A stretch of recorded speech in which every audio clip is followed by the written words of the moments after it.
Millions of years ago, the world was raw and untamed. Vast forests stretched endlessly beneath towering ferns and colossal trees whose trunks bore the weight of centuries. Rivers carved through valleys with relentless force, and storms raged across plains with a fury unmatched in later ages. In these primeval landscapes, early humans struggled not merely against hunger or weather, but against creatures that defied imagination, embodiments of predation honed by millions of years of evolution. Among the deadliest of these were the giant Serpenters prehistoric Centipedes of monstrous size, with armored bodies and venom potent enough to kill prey many times their own weight. These predators were the rulers of darkness, masters of stealth and speed. Their bodies stretched longer than a man's entire reach, segmented and encased in chitinous armor that glistened wet and black under the filtered sunlight. Each segment bore a pair of legs, hundreds of TRM, moving in a hypnotic, ability RHYTHM that enabled the creatures to flow through the undergrowth with fluidity, sleeping under fallen logs, squeezing through rock fissures, and scaling tree trunks. The fangs at the front of their elongated heads were deadly instruments, curved like crescent blades, designed to pierce flesh and inject venom in a streak that left little chance of survival. Nothing in the forest could rival their efficiency, and every step in their hunting dance was calibrated to yield the smallest tremor in the ground, the faintest movement of warmth. For early humans, these creatures were terror incarnate. Encounters were almost always sudden and catastrophic. The forest offered no warning. A hunter might tread carefully along a path, every instinct attuned to danger, when a shadow would ripple across the leaf litter, followed by a terrifying surge of segmented limbs. Victims were paralyzed instantly, dragged into dark holes or under roots, leaving only the faintest traces of their struggle. The tribe's survival depended on knowledge, vigilance, and intuition. Observation of the forest's subtle signals became essential. The sleek gleam of a hidden segment, the rustle of leaves in unnatural patterns, the vibrations that traveled through a stone and soil. The landscape itself became a partner in survival, for understanding the terrain could make the difference between life and death. These early humans moved in small, cautious groups, learning to avoid dangerous areas during peak hunting hours of the Centipedes. They understood that stillness was sometimes the only defense, that fire could deter the creatures, and that instinct and awareness often outweighed brute strength. Over time, patterns emerged. Paths through the forest were chosen not for efficiency, but for safety, following high ridges and open clearings, avoiding the cliff litter where predators might lurk. Every shadow was measured, every sound analyzed. The forest was no longer a simple source of sustenance. It was a dangerous labyrinth where predators watched, calculated, and waited. The Centipedes' intelligence was subtle but evident. They learned to avoid open spaces when humans approached, retreating into crevices or burrows where their segmented bodies could twist and coil with devastating effect. Their attacks were precision instruments, calculated, swift, and terrifyingly effective. Early humans quickly understood that speed and coordination were their only counters. Solo hunters were doomed. Groups provided not only protection but the potential to drive the creatures back. Humans adapted, crafting weapons that could pierce armor, learning to leverage fire not just for warmth, but as a protective barrier against the creeping terrors of the night. Yet, despite adaptation, the forest remained a place of ceaseless peril. Even the most experienced hunters could fall victim to misjudgment. A single misstep, a misread sound, could trigger the appearance of a lurking giant centipede. Their presence shaped the very structure of early human societies, instilling a communal vigilance that would later become the foundation of strategy, communication, and shared defense. Each encounter left a mark on memory and MYTH. Stories of the untamed hunters becoming cautionary tales passed from generation to generation. These narratives, taught devoid of dialogue, carried knowledge of survival, the invisible rules of a world ruled by predators far older and more perfected than humanity itself. The emergence of these giant centipedes forced early humans to observe, to adapt, and ultimately, to respect the ecosystem in ways that modern species rarely experienced. Their survival was a constant negotiation with death, a daily balancing act between boldness and caution. Every step through the dense forests, Every night spent near the flickering fire, every careful choice of sleeping grounds was a decision with life consequences.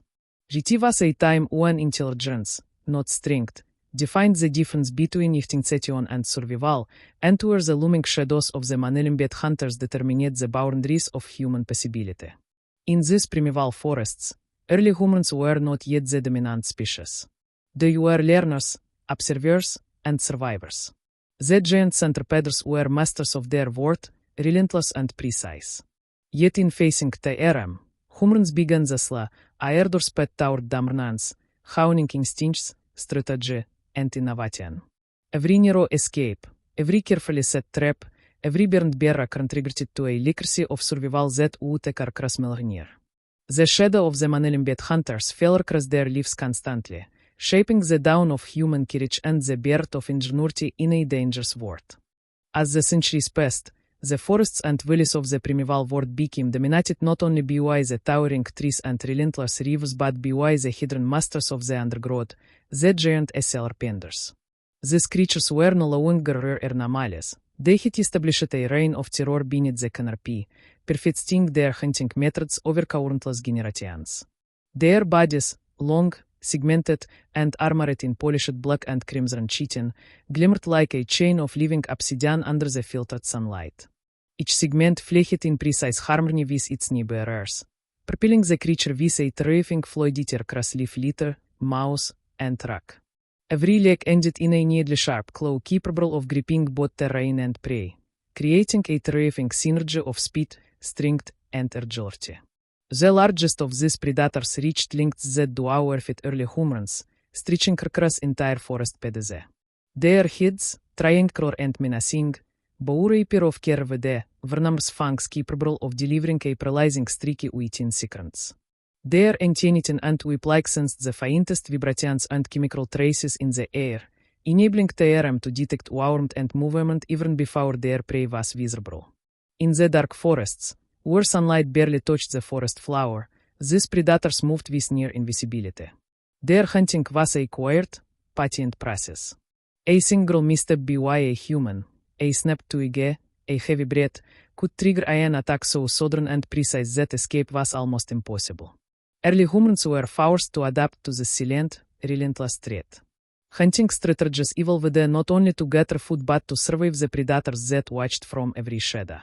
Open campus were abundant in favor of high platforms, shallow pits, and narrow corridors where predators could be intercepted and trapped. Humans learned to observe patterns in the Centipedes' movement, noting the time of day, humidity, and forest temperature that dictated hunting behavior. These insights, though crude, provided a measure of safety. Fires became both a shield and a warning signal. Smoke deterred predators from entering non-human territory, and the flickering light allowed early humans to detect movement in otherwise impenetrable darkness. The predators, however, were far from unintelligent. They evolved strategies to counter human ingenuity. Large burrows and complex tunnel networks enabled the alarm to ambush with precision, often forcing humans into choke points where escape was limited. When prey was scarce, smaller Centipedes scoured it while the largest individuals waited in hidden chambers, conserving energy for rapid strikes. They could navigate the forest floor, climb trees, and even descend into riverbanks in search of nourishment. Every action was refined through a natural selection over countless generations, creating an epic predator that rivaled the humans in cunning and instinct. The struggle between humans and these creatures shaped much of early social behavior. Group coordination became essential. Solitary humans rarely survived the encounters. Communities learned to communicate through signals, gestures, and subtle cues, warning each other of hidden predators. Humans became observers of the environment, interpreting faint tremors, displaced leaves, and unusual odors as signals of danger. Each day was a test of perception, memory, and coordination. The forests themselves became classrooms of survival, with the Centipedes as instructors of a brutal curriculum. Every encounter, whether fatal or survived, added to the collective knowledge of the group, forming the foundation of human adaptability. Over time, humans developed weapons and tactics specifically to counter these predators. Spears were lengthened and tipped with coordinate points, designated to pierce the chitiner's armor. Fires were strategically set around sleeping areas, creating barriers that forced the Centipedes to retreat. Hunters learned to drive the creatures into traps and pits, exploiting their size and limited flexibility in confined spaces. Early humans became patient strategists, balancing aggression with caution, constantly adjusting their behavior in response to the evolving threat. These adaptations marked the beginning of tactical thinking, the first steps toward organized defense against a superior predator. The Centipedes, meanwhile, continued to evolve. Observing human behavior, they began to avoid heavily traveled paths, wait for periods of isolation before striking, and coordinate attacks in small groups to maximize their efficiency. Their sensory abilities were unparalleled, detecting heat and movement across wide areas. The forests became a complex chessboard, with humans and Centipedes constantly maneuvering for survival. Each encounter was a high-stakes game, where miscalculation could mean death. The cycle of predator and prey drove both species to refine instincts, sharpen senses, and push physical limits. VT was an era in which intelligence was measured in both observation and reaction, and survival demanded unyielding vigilance. Despite the horrors, the presence of the Centipedes shaped early human ingenuity. They inspired the creation of shelters, traps, and communal defense strategies. They forced humans to understand patterns in nature, to anticipate threats, and to manipulate the environment to their advantage. This constant pressure fostered innovation, shaping not only survival strategies but cognitive development. Every successful encounter, every narrow escape, and every observed behavior of the predator contributed to a growing repository of knowledge that would be passed down through generations. Humans learned not only to endure, but to anticipate and counteract the deadliest creatures in their world. The forests echoed with the silent war between predator and human. The hiss of many legs across the forest floor, the soft vibrations through soil and stone, and the gleam of segmented armor in the broad sunlight became omnipresent reminders of the delicate balance of life. Humans adapted, but so did the predators, and the cycle of threat and response continued with relentless intensity. For early humans, survival was defined not merely by strength or endurance, but by perception, adaptability, and courage under constant pressure. The reign of the untamed predators was absolute, shaping the evolution of both species and embedding lessons in vigilance, strategy, and resilience into the very fabric of human life. Time passed in cycles of heat and cold, growth and decay, and throughout it, the forests of the primeval world remained a battlefield. The giant Centipedes, rulers of the undergrowth, had multiplied and perfected their predatory craft, spreading through river valleys, dense ferns, and moss-covered slopes. Early humans, no longer merely survivors, had begun to assert control, though their victories were measured in survival rather than conquest. Each encounter with these untamed hunters was a lesson in patience, observation, and the relentless use of fire, tools, and coordination. The creatures themselves were marvels of evolution. Some exceeded the length of the tallest human, their bodies coiled like living ropes of obsidian and garnet. Each segment moved independently yet harmoniously, allowing a fluidity that could navigate over rock, through roots, or beneath moss with terrifying precision. Venomous fangs curved forward from their triangular heads, capable of injecting paralyzing toxins that incapacitated both human and animal prey. Their antennae extended far beyond their head, sensing minute shifts in air pressure, vibrations in the soil, and faint chemical traces, allowing them to anticipate the presence of humans long before any sight was perceptible. Even the smallest misstep, a snap of a branch, a footprint on soft earth could signal the arrival of death. Humans, however, were learning. The survival instinct had evolved into strategy into ingenuity. Campsites were no longer merely cleared spaces but carefully designated fortresses. Fires were ranged to cover every approach, controlled and stuck to create zones of impossible heat. Sleeping platforms were elevated, secured, and surrounded with sharpened stakes. Human groups moved with coordination, watching not only the forest around them but the reactions of the soil and foliage beneath their feet. Every movement of wind or leaf became a signal.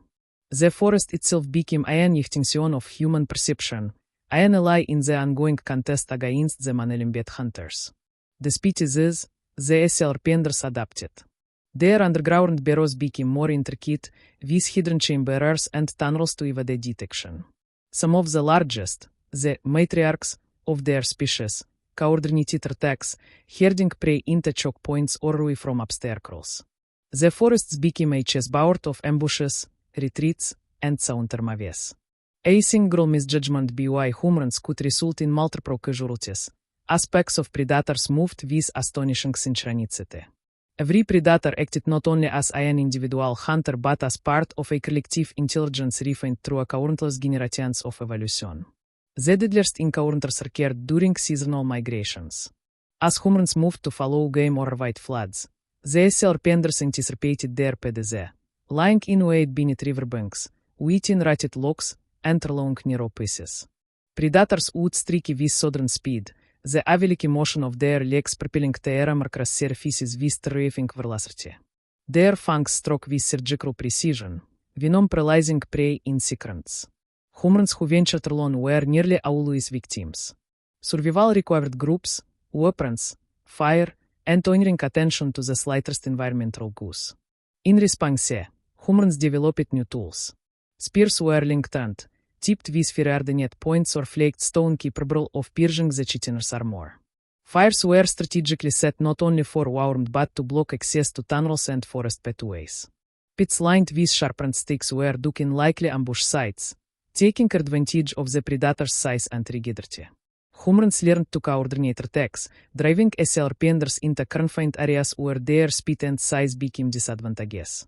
Observation, timing, and patience became as literal as any weapon, allowing humans to survive and occasionally kill the creatures that had once been unstoppable. Every confrontation left its mark. Fallen predators were burned, dissected, and studied through trial and error. The survivors carried knowledge back to their communities, teaching observation, avoidance, and tactics that became cultural memory. The forests were still prey-lures, but humans were no longer merely prey. They had become a predator species in their own right, capable of countering the deadliest forces in their environment. This evolution of awareness, strategy, and technology was inseparable from the constant threat posed by the serpenders, whose dominance had forced humans to adapt in ways that shaped their cognitive and social development. The war beneath the leaves was not an accident. Serpenders, sensing the increasing proficiency of humans, shifted behaviors. Ambushes became more sophisticated, some species avoided heavily traveled areas, and burrows became labyrinthine, ensuring that humans rarely found the creatures easily. Even the forest floor became a battlefield of hidden tunnels and traps, where predators exploited their agility and size advantage. The constant interplay of threat and adaptation defined an age in which every shadow, every vibration, every flicker of movement was a matter of life or death. Evolution was a relentless tutor, and both predator and prey were acutely aware of the lessons it enforced. Over time, early humans emerged as more than mere survivors. They became architects of the environment, manipulating fire, terrain, and obstacles to their advantage. They refined tools with unprecedented skill, coordinated in groups with early tactical understanding, and observed nature with meticulous attention. Survival was still uncertain, and each forest or valley expedition could bring deadly encounters. Yet, in every narrow escape and successful hunt, humans gained knowledge, confidence, and the foundations of strategy that would echo through a millennia. The forests remained alive with danger.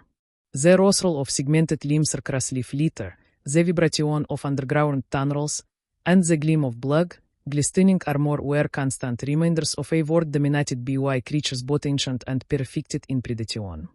Humans learned not only to react but to anticipate, to manipulate their environment, and to emphasize small areas of safety within the wilderness. In these first wars against the Manelimbet hunters, the patterns of intelligence, cooperation, and innovation emerged, laying the groundwork for future human ascendancy. Yet the forest never ceased to remind its inhabitants of the true stakes.